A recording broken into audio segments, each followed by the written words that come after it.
Bonjour.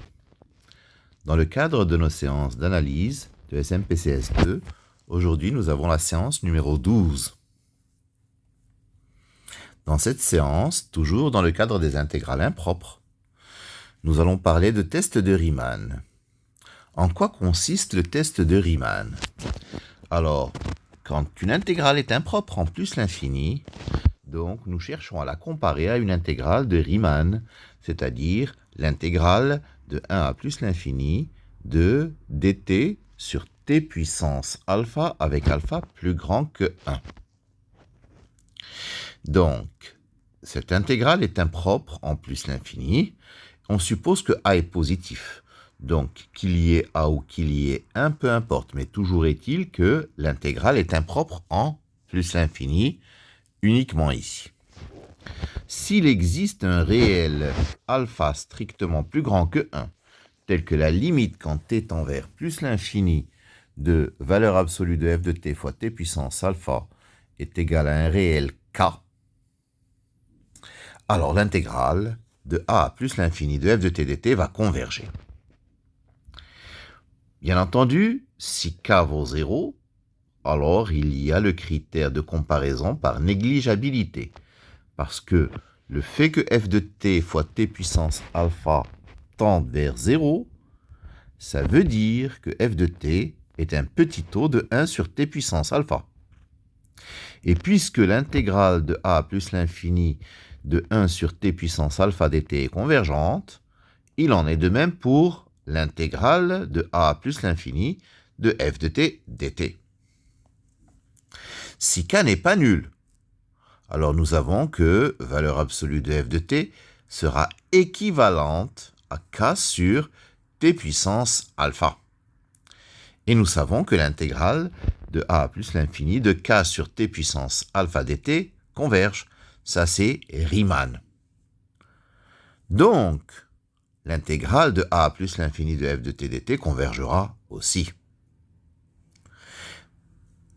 Pour le caractère impropre en un réel a, si l'intégrale de a à b de f de t dt est impropre en a, et s'il existe un réel alpha strictement plus petit que 1, tel que valeur absolue de f de t fois valeur absolue de t moins a à la puissance alpha tend vers un réel k lorsque t tend vers a, alors l'intégrale de a à b de f de t dt convergera.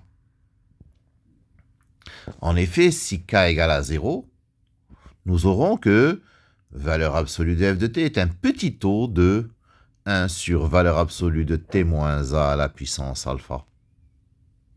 Et puis, l'intégrale de a à b de 1 sur t moins a puissance alpha dt converge. Comment on le sait? C'est quasiment Riemann.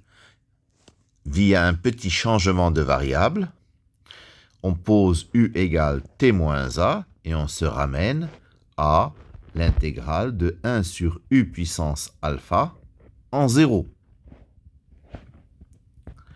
Donc l'intégrale de a à b de f de t dt va converger. Si k est non nul, comme pour l'infini, alors valeur absolue de f de t est équivalente à k sur valeur absolue de t moins a à la puissance alpha. Et cette intégrale de a à b de dt sur t moins a puissance alpha converge. Donc l'intégrale de a à b de f de t dt convergera aussi. Alors une remarque très importante. Si par exemple on effectue un test de Riemann, et puis que ce test de Riemann ne donne pas de résultat, c'est-à-dire qu'on ne trouve pas de critère de comparaison avec une intégrale de Riemann, eh bien ça ne signifie pas que l'intégrale va diverger. Il se peut tout simplement que le alpha qui a servi pour le test ne soit pas adapté à la comparaison. Donc il faut peut-être faire autre chose. Mais on n'affirme pas que l'intégrale diverge. D'accord? Par ce moyen, on peut juste dire que par ce moyen, on ne peut pas montrer directement qu'elle convergera. Alors, exemple 1. ln de t sur t racine de t l'intégrale de 1a plus l'infini. Donc I est impropre en plus l'infini. D'accord? Donc, nous devons trouver un alpha plus grand que 1, tel que la limite, quand t tend vers plus l'infini, de t puissance alpha, ln de t sur t puissance 3 demi, soit égal à un réel k. On va essayer 0 pour utiliser le critère de négligeabilité. Donc, ceci signifiera que la limite quand t tend vers plus l'infini de ln de t sur t puissance 3 demi moins alpha égale 0. Or, nous savons que ln de t à n'importe quelle puissance positive divisé par t à n'importe quelle puissance positive en l'infini tend vers 0. Ceci s'appelle les croissances comparées. Donc, pour que ceci ait lieu, pour qu'il y ait 0 en limite, il faut la condition que la puissance de t soit positive. C'est-à-dire alpha plus petit que 3 demi. Donc, nous avons une condition sur alpha. Alpha doit être à la fois plus grand que 1 et plus petit que 3 demi. Bon, nous allons prendre par exemple, alpha égale le milieu de 1 et 3 demi, c'est-à-dire la moyenne des deux, 1 plus 3 demi sur 2, c'est-à-dire 5 quarts. Maintenant, nous pourrons dire que ln de t sur t puissance 3 demi est un petit taux de 1 sur t puissance 5 quarts. Or, intégrale de 1 à plus l'infini de dt sur t puissance 5 quarts converge. Donc, intégrale de 1 à plus l'infini de ln de t sur t puissance 3 demi dt convergera aussi.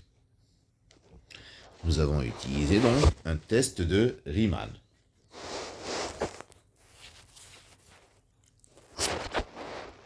L'exemple 2. Intégrale de e à plus l'infini de 1 sur t ln de t au carré dt. Donc, cette intégrale i est impropre en plus l'infini. Je vais essayer un test de Riemann, le même que le précédent. Je vais chercher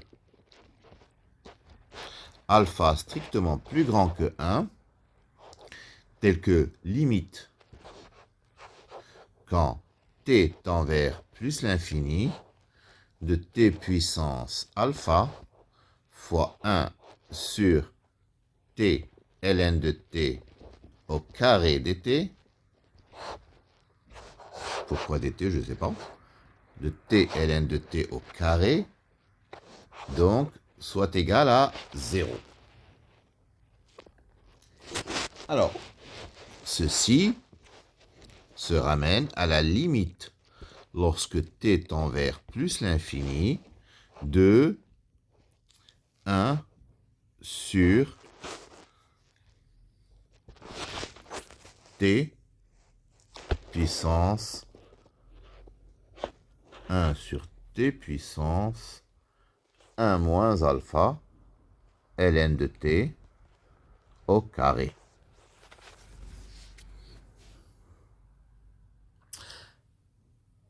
Mais 1 moins alpha, il est négatif. Donc, nous aboutissons à la limite lorsque t tend vers plus l'infini de t puissance alpha moins 1 sur ln de t au carré. Et ceci donne plus l'infini, quel que soit alpha plus grand que 1. Ça pose un problème. Ça veut dire que jamais, pour n'importe quel alpha plus grand que 1, jamais nous n'aurons que la limite donne 0, ou même que la limite donne un nombre réel non nul. Donc le test de Riemann ne s'adapte pas. Est-ce que nous allons en conclure que l'intégrale va diverger? Pas du tout. Pas du tout. Alors il faut chercher autre chose. Chercher quoi? Alors, regardez bien, notre intégrale I, elle vaut intégrale de EA plus l'infini de 1 sur t ln de t au carré dt.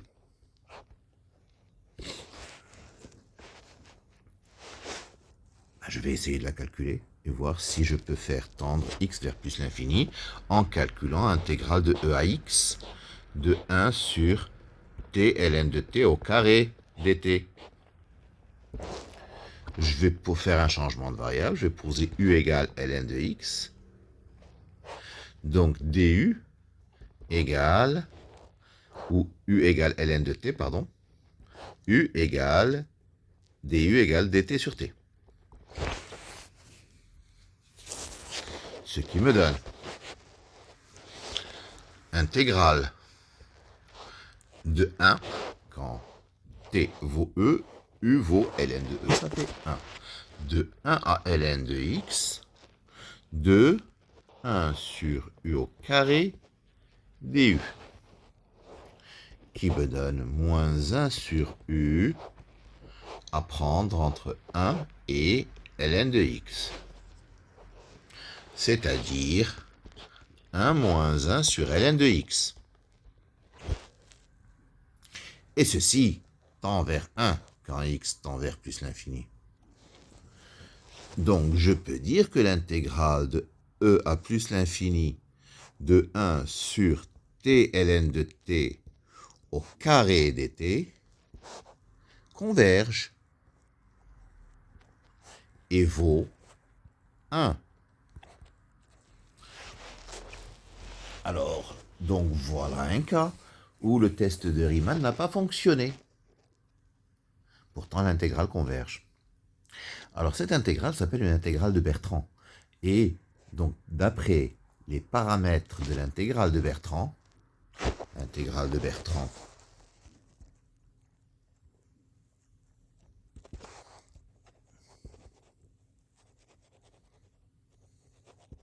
c'est intégrale de e à plus l'infini de dt sur t puissance alpha ln de t à la puissance bêta converge si alpha est plus grand que 1, ou bien si alpha égale 1 et bêta est plus grand que 1. Et dans notre exemple, nous sommes dans cette situation-là. Alpha vaut 1 et bêta vaut 2, plus grand que 1, donc elles convergent.